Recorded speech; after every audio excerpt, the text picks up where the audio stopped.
All right, so 2.5 years ago, JP DeVries, and I saw JP somewhere, there he is, JP sat me down for a coffee and he said, Brad, space activity, this is ramping up in a hurry. And just as important, law and regulation is having a very difficult time keeping up. And he said, this is an area where Silicon Flatirons could really make a contribution. First of all, important issues related to spectrum that are going to be in this domain. And second, there's just hard problems on the horizon where it's going to take a lot of different kinds of skill sets in order to find better answers when it comes to law and policy. I said, I'll look into it, which usually in academia means we won't do anything. But we actually did look into it. We, in fall of 2023, we hired a fellow, Matt Gaskey, who did a deep dive for us. And we not only saw that JP was right about those things, but it became clear that Colorado, and more specifically CU Boulder, is a really terrific place to be conducting some of this work. In terms of private sector activity, as many of you in this room already know, there is a layer of startups, a layer of emerging companies, and a layer of primes, all active here in the Front Range. And the CU campus is a powerhouse in terms of space activity. We have a highly ranked aerospace department. We have the renowned Laboratory for Atmospheric and Space Physics. Dan is going to be part of this. He recently stepped down there, and Dan just most recently stood up a center here on campus, a Space Policy Center. I encourage you to follow up with Dan on that. And then last summer, we went further. The leaders of our Spectrum Initiative, Dale Hatfield and Keith Grambin, organized a roundtable discussion with help from others, including Peter Tenhula. And we produced our first Space Roundtable report last fall, which brings us to today and tomorrow's set of public discussions. Phil Weiser, who many of you know, founder of Silicon Flatirons, always said there's two ways to win at a conference: butts in seats and good conversations. I think we're going to nail both of those. Although with the butts in seats, I was a little worried about that. I was like, summer and June, and I was like, oh, summer and June, come to Boulder. Maybe an easier sell than February. We'll see how it pans out. But on content, we've really got a terrific lineup of experts tackling timely, pressing questions. And this is such an interesting moment in space and space policy. Tremendous opportunities and exciting things going on as the costs to be involved in space activity drop dramatically. And even though space seems large, as this activity proliferates, we're realizing that there are resource conflicts about how to use it. And this conference examines the questions about how to use space resources well and how best to regulate it. Lurking behind this are important institutional questions, including which regulatory bodies, domestic and international, are equipped to develop, implement, and superintend intelligent space policy in the years ahead. Special thanks to Dale Hatfield.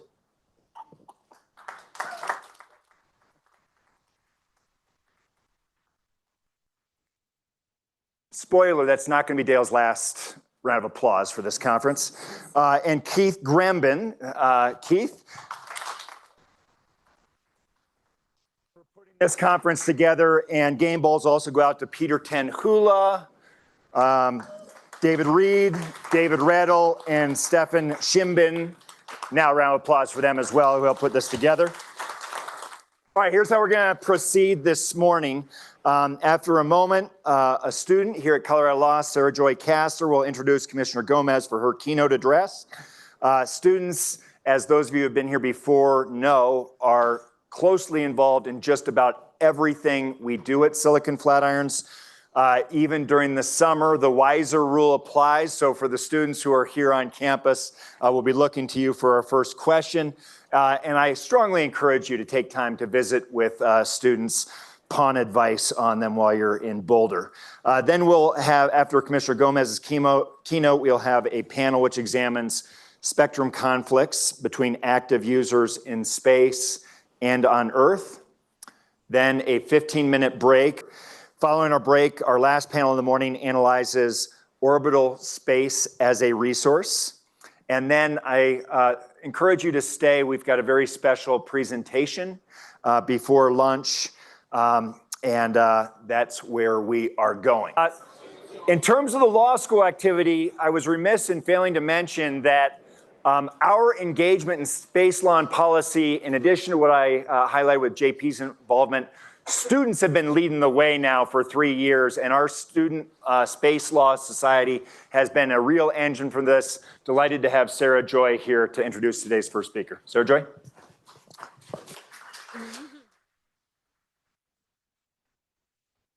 Good morning, everyone. I am Sarah Joy Castor, a second-year law student here at the University of Colorado and the Vice President of the Space Law Society. Thank you all so much for joining us today online and in person. It is my great privilege to introduce our first keynote speaker, FCC Commissioner Ana Gomez.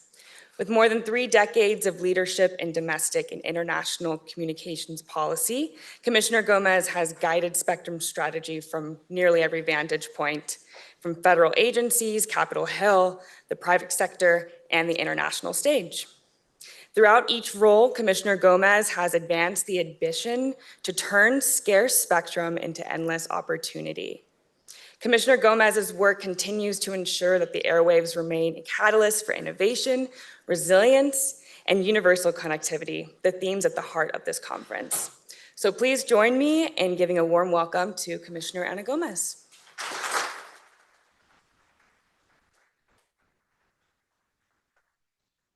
Good morning. Wow, everyone's had their coffee. So congratulations, Silicon Flatirons, on your inaugural Space and Spectrum Policy Conference. As per usual, Silicon Flatirons is at the forefront of policy conversations. So thank you for the invitation to speak with you today. It's great to be amongst industry leaders, and I look forward to learning from all of you as we launch into important conversations about the role of regulation and international cooperation in the new space age. It's also great to be here at the law school. Everyone knows I heart Silicon Flatirons. I do have a CU law intern this summer. Had several. It might have something to do with the fact that Jael Casa Peralta is my legal advisor, but also a former, or a CU alum, I should say. So she might be a little biased as well. So space has been at the frontier of technological and communications innovation for quite some time. It used to be that only the most adventurous would dare to seek their place amongst the literal stars. There's a reason why culturally our point of reference for something being easy is to compare it to something incredibly difficult to do, rocket science. But we have come a long way since Telstar. For example, an industry report estimates that since 1957, entities from 102 countries have deployed at least one satellite, and that today, US entities operate over 8,000 satellites. Indeed, in recent years, barriers to enter the world of space exploration have lowered, creating opportunities to innovate. Over 11,000 small satellites have been deployed between 2022 and 2024, and today there are 618 GEO and over 10,000 NGSO active satellites. The global satellite industry revenue for 2024 is estimated to have been a striking $293 billion. In other words, it's a great time to host a conversation about space policy. The FCC's role in space policy is to authorize commercial systems, facilitate efficient spectrum use, ensure responsible orbital debris practices, and coordinate with international fora. In practical terms, this means that the FCC licenses space stations and Earth stations, ensures that operators have orbital debris mitigation plans, engages in payload review processes with corresponding federal sister agencies, and issues experimental operating authority licenses that facilitate continued space innovations. Our regulatory authority focuses on the activities of space companies that operate domestically within our geographical boundaries. But authorization in the space sector also takes us beyond our boundaries. Space, by its very nature, is inherently international, and thus policy for space communications is inextricably tied to successful cooperation with international bodies and other nations. In that regard, the FCC is a critical player in engaging with international bodies to further US leadership and in helping domestic operators fulfill the international satellite coordination process pursuant to ITU requirements governing the use of radio frequency spectrum. To put it succinctly, our role in space communications and innovation is both domestic and global. As a commissioner, I am focused on supporting American innovation and leadership, and I deeply understand the importance of strong relationships and good faith cooperation to maintaining our success globally. I recently went on a brief space tour to learn more about companies leading the new space age from right here in the United States. I had the opportunity to visit established and emerging companies in Los Angeles and San Francisco, and institutions that are part of the growing space economy. My goal with these visits was simply to learn about how these innovators are contributing to the field, as well as to discuss ways in which the FCC can better promote competition in the space economy. I visited satellite manufacturers and operators like Astronis, Rocket Lab, K2 Space, and Planet, a mix of established and new entrants that are manufacturing satellites, each within their own unique signature in California. These companies are making their own mark in a segment of the space economy, and they exemplify the new era of commercial space. For example, Planet's approach is to image the entire Earth every day with their own satellites and to make that imaging available to a variety of clients. This type of imaging has previously been accessible only to some governments. In a world revolutionized by small satellites and more accessible launches that can carry bigger payloads farther into space, K2 Space is bringing it back to basics and differentiating themselves with large, powerful satellites for high throughput. And with an ever-increasing demand to put more communications infrastructure in space, we all understand the need for more access to launch capacity. So I was glad to have the opportunity to visit Rocket Lab facilities and see firsthand their innovative rockets. I also had the chance to visit Apple and to learn about its groundbreaking partnership with Globalstar to provide emergency satellite connectivity. And no space tour is complete without nerding out with the most famous nerds on the planet, NASA. I was able to visit NASA's AIM Research Center to learn about their exciting new missions. For example, I learned about missions involving solar sails and spacecraft swarms conducted by the Small Spacecraft Technology Program, which tests the capabilities of small spacecraft for exploration, science, and the commercial space sector. Solar sails use the pressure of sunlight for propulsion the way a sailboat is powered by wind in a sail, thus eliminating the need for rocket propellant. And swarms test the ability of small spacecraft technology to fly cooperatively in a small group to enable multi-point science data collection. Visiting these companies and learning about ongoing federal research made me even more excited for American innovation and global leadership in space. And meeting these space innovators highlighted the critical importance of competition in spectrum management and in the space sector overall. Space is an exciting frontier of discovery and innovation. Explosive growth in this sector, domestically and internationally, has meant new opportunities for entrepreneurs and visionaries, but it also raises new questions for regulators like the FCC, particularly around striking the right approach to responsible space use that supports competition and innovation. As our country increasingly relies on space-based connectivity to eliminate mobile dead zones, provide greater national security capabilities, and lead space communications globally, we must ensure that a robust and competitive ecosystem exists that expands consumer choice, lowers costs, and drives further innovation. Sustaining space competition and leadership requires multiple healthy competitors. Our policy decisions cannot lose sight of that. In the last few months, I voted on items that explore the possibility of making more spectrum available for space communications. These items include questions about the benefits that could come from opening up new bands for space communications use, but also ask the public to comment on potential challenges. Some of the bands under consideration in these items were already under study, while others were considered pursuant to requests made by industry. Asking questions early in spectrum management is critical. By identifying potential incompatibilities and hurdles early on, we walk a data-driven path towards consensus for sharing this finite resource amongst competitors. On the other hand, failure to ask questions has caused problems in the past. Failure to coordinate obstructs our ability to identify potential problems and incompatibilities, which can eventually cost the industry time and money. And failure to address critical differences can lead to future challenges in collaboration, subsequently making it more difficult to reach consensus and effective long-term spectrum policy.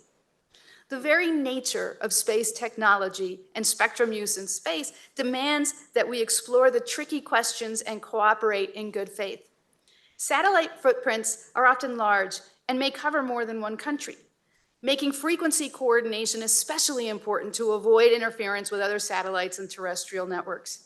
That is why cooperation is critical for sustainable space policy. We don't occupy or control space alone. In the space sector, domestic decisions provide a global example. Practices that demonstrate interagency cooperation breed cooperation globally. Policies that support competition domestically inspire competition globally. From ensuring respect for orbital slots to decisions on how to fairly manage access to high-frequency satellite bands so that all countries and satellite operations can benefit, we demonstrate that cooperation and respect for competition starts at home. In short, our domestic policy decisions about space are inextricably connected to international conversations. One only has to take a look at the agenda for the upcoming World Radio Communication Conference in 2027 to appreciate the new space era we find ourselves in and the importance of astute diplomacy.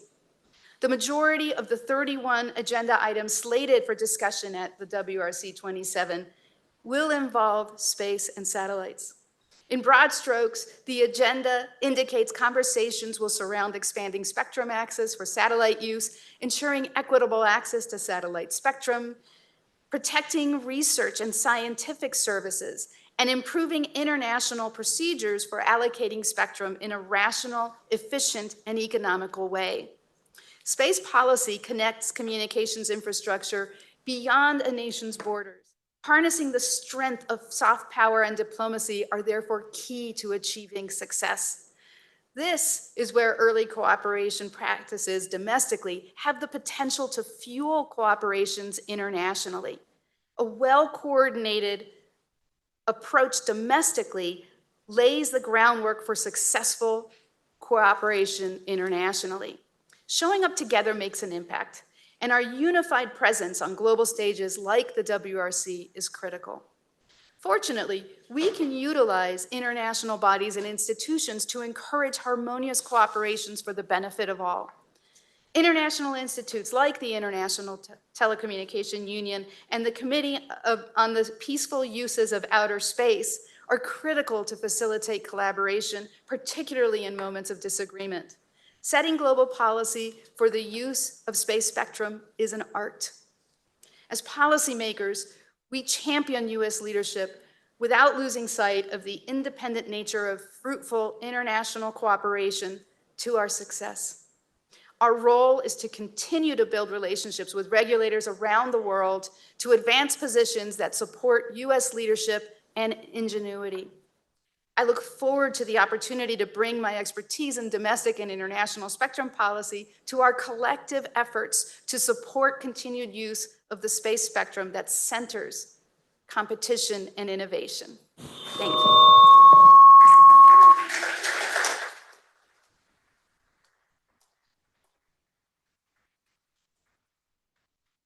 All right, so here I can take questions. Yeah. And wiser rule. The wiser rule is in effect. So first question goes to a student, then we'll take audience questions. Do we have a student question? Here. And I think we've got a microphone coming down. Thanks.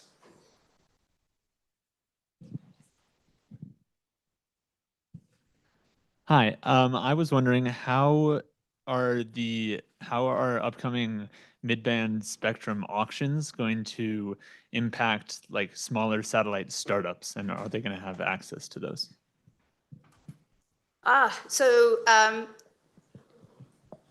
We have one spectrum auction coming up because we are authorized to have one spectrum auction right now. How they impact small satellites is a good question. So satellite providers don't get their spectrum via auctions. And part of the reason for that is the inherently international nature of satellites.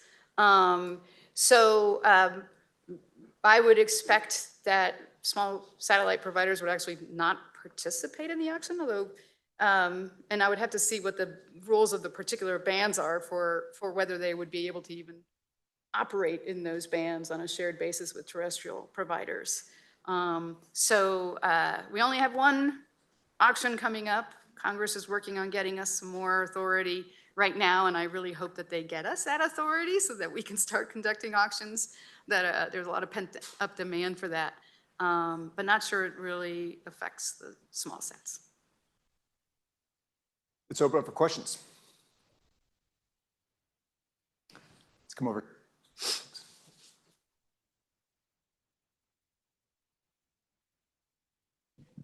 Commissioner Gomez, thank you for being here today.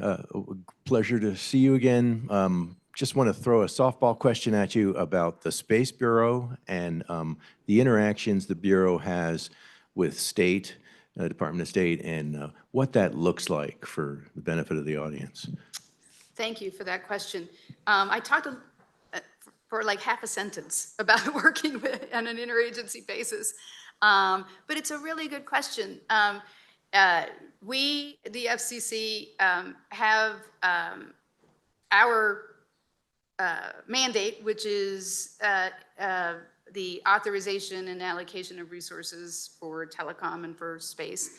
But we have sister agencies throughout the federal government that also have equities in this area. You mentioned State Department. The State Department, of course, leads U.S. Interactions with international bodies. They are the leaders of our efforts at the International Telecommunication Union. Almost did it. And so it's very important that we interact with them. They also work with us when we have complaints from other countries about our activities in space by our authorized providers. We work with NTIA as we prepare for the World Radio Communication Conference coming up which is the international body that makes decisions on international allocations of spectrum. And through the NTIA's efforts, the National Telecommunications and Information Administration efforts, we also cooperate with agencies that have equities in whatever the technology is that we are authorizing, or the spectrum that we're authorizing for commercial uses, whether they be the most famous nerds on earth, NASA, or DOD, or pretty much any agency that has anything to do with spectrum. So it's very important that we have collaboration and cooperation, and the Space Bureau is an important part of that. Thank you. Let's go back here.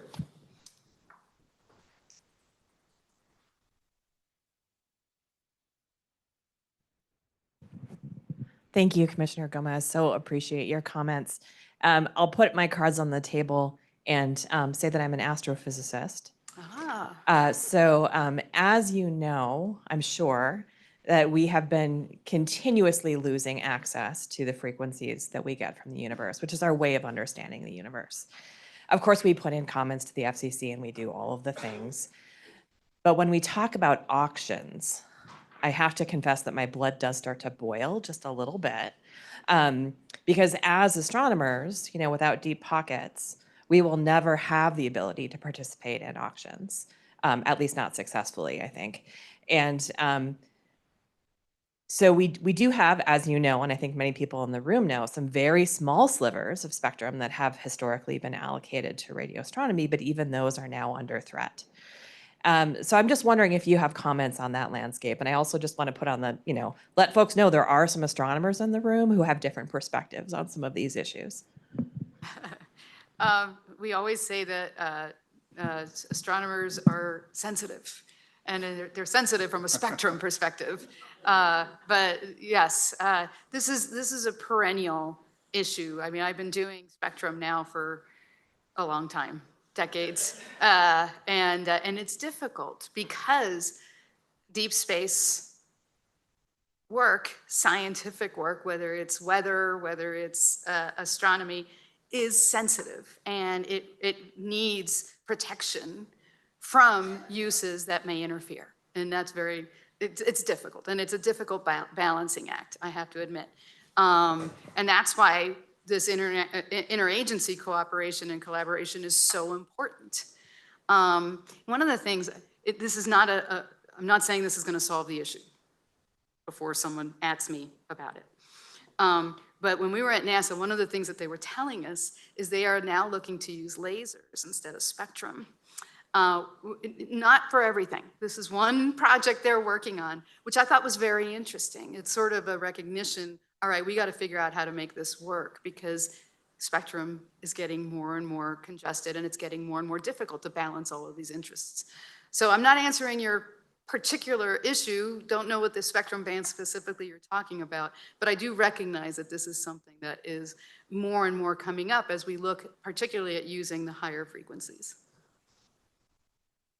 Let's go to the back.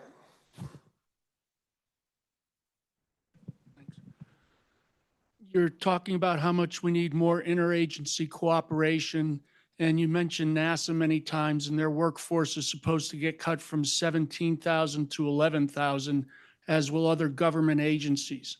So how can we count on this interagency cooperation happening anytime soon? Maybe I'll augment that question as well. So that's one trend line that's interesting to think about, but also the fact that you're out in the field gaining more expertise in this emerging area. Do you have additional thoughts about institutional competence at the FCC in terms of building muscle around this? Yeah, that's an excellent question. I have been alarmed by this administration's efforts to cut federal workforces, to cut science in particular.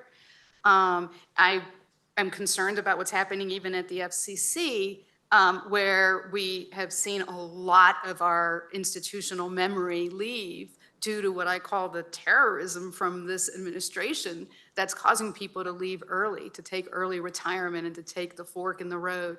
I worry a lot about our engineering expertise in particular, because those are the most difficult to hire and the easiest to poach by industry, to be honest. So you raise a very good question. The more you cut expert staff, the more difficult it's going to be to have these conversations. And the more the agencies are going to focus on their own missions, because that is the natural thing to do. When you have a mission and you have fewer staff, then you are going to really focus just on that staff and not on cooperation with other agencies who have other missions, even if they affect you. So this is a very significant issue that you're raising, and a concern that I actually agree with. Let's go to the front. We got a microphone on the way, and one of the reasons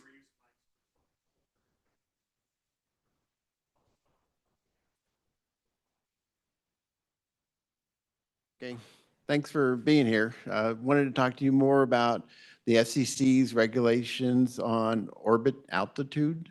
We have several spacecraft flying right now that are getting down into the SpaceX's Starlinks satellites and started getting emails 12, 24 times a day about collision alerts and all the kind of stuff that we had to do. So we actually raised our orbits a little bit to stay out of there. And then the Kuiper orbits are getting populated right now at 610 or so and above, and most of the Starlinks are at 560 and below. So there's this area that we could stay in, except there's a lot of other regulations about deorbiting over time, and just going through these huge numbers of satellites in these conjunctions that we're going to see over time. Certainly the collision alerts everybody's really worried about, but it's really true.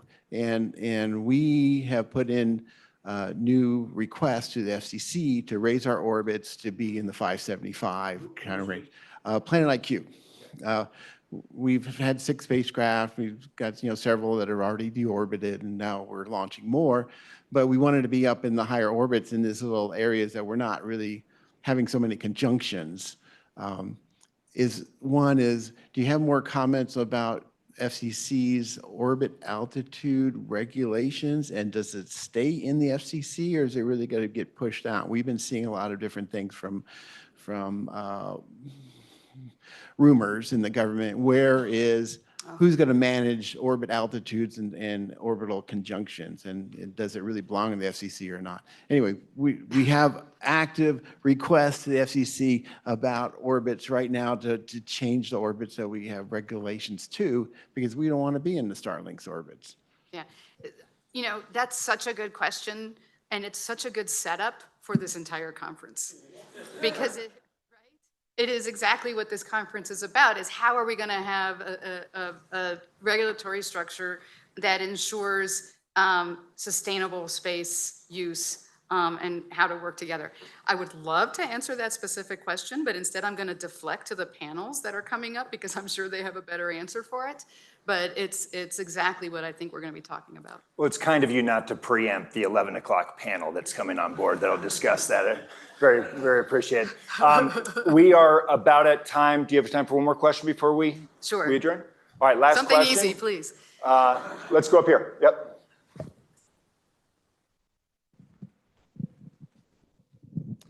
Good morning. What would you say are the space races of today, and what opportunities would drive more immediate actions? Oh, wow. I said easy. Well, I think global. I think the low Earth orbit NGSO small satellites is really a race right now. It's us. It's both domestically from a competitive standpoint, as well as China, which is itself very aggressively trying to get in this field, whether it complies with rules or not. So that's one. I think very interesting is lunar communications. I don't know if that's a race, but I think it's looking at what's really beyond just us. And how we're going to handle communications. So I think that's very interesting. I think space in general is really seriously the sexy thing today. So it's all a race. It is always a treat to have you back here at Silicon Flatirons, and you have delivered a thoughtful, substantive keynote to get us off on the good foot. Please help me thank Commissioner Gomez.